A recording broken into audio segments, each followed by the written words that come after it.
Setelah kita merumuskan permasalahannya dalam jobs to be done, berikutnya adalah kita mencari ide, yaitu tahapan ideation. Dalam ideation, kita mencari ide untuk mengurangi pains dan meningkatkan gains, sehingga jobs to be done dapat tercapai. Ada beberapa aturan dasar saat mencari ide agar efektif, yaitu jangan menghakimi. Biarkan ide mengalir, jangan dihakimi sebelum dibahas tuntas. Kemudian, cari ide sebanyak mungkin. Kumpulkan ide-ide secara tertulis, kemudian kita kelompokkan, baru kita bahas satu persatu. Yang lainnya adalah visualisasikan. Tunjukkan ide secara visual atau tergambarkan supaya lebih mudah dipahami. Dan jangan lupa, berikan judul yang tepat. Dan minimalkan banyaknya tulisan untuk kita dapat menjelaskan ide lebih baik secara tadi, visual.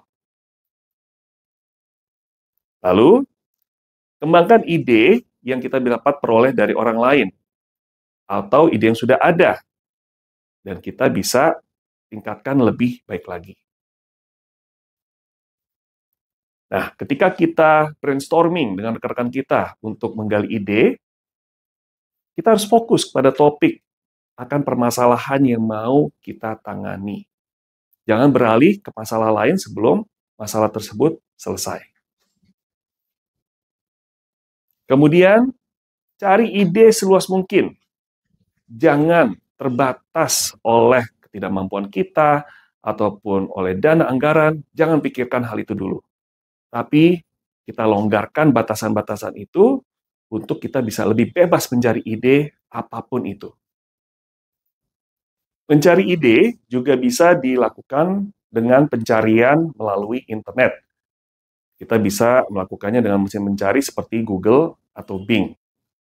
Dan kita sekarang juga dapat menggunakan ChatGPT dari OpenAI. Ini adalah generative AI yang memampukan kita untuk brainstorming, berdiskusi, dan bahkan membantu kita mencari ide-ide yang sangat baik.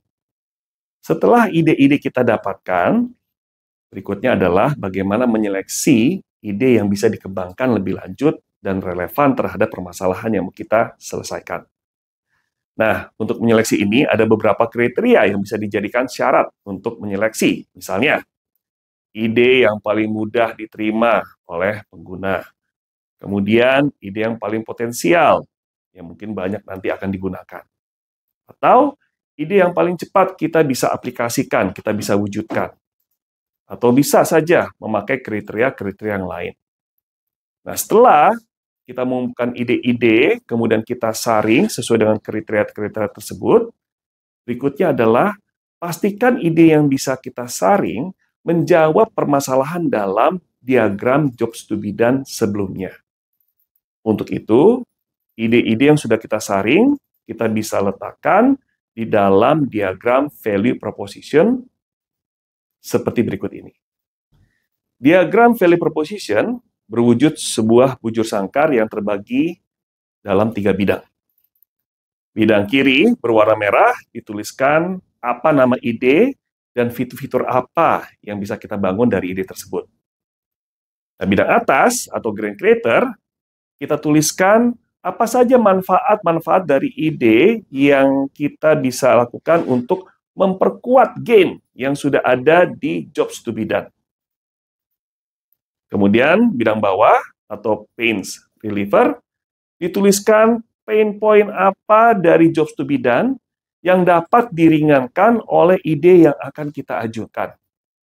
Bahkan ide tersebut dapat menghilangkan pain points yang sebelumnya kita tuliskan di jobs to be done. Setelah kita membuat diagram jobs to be done dan value proposition, ayo, sekarang kita sandingkan keduanya, satu sisi dengan sisi yang lain.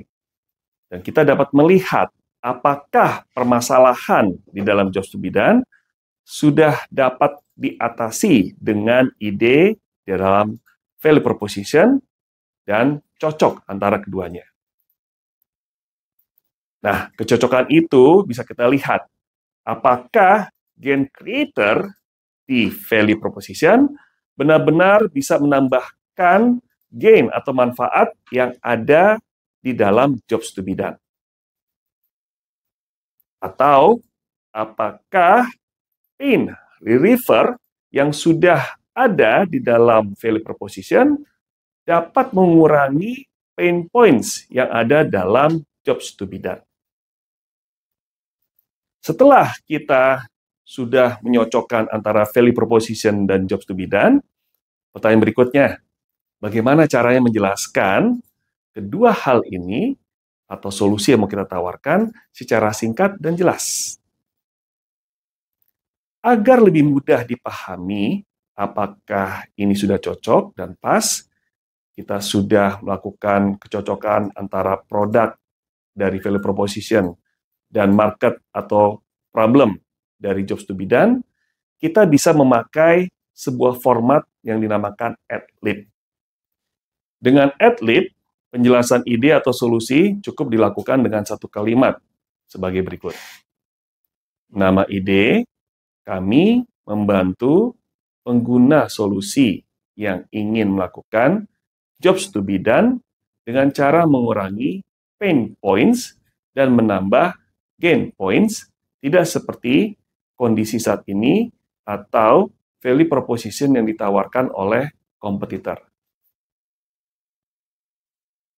Setelah menyandingkan diagram value proposition dan jobs to be done pada tahapan problem solution fit, dan kita telah merumuskan ad-lib, akan ada terus banyak iterasi. Karena cukup sering value proposition kurang tepat menjawab jobs to be done, sehingga harus disempurnakan, atau bahkan dievaluasi kembali. Intinya, iterasi, iterasi, iterasi.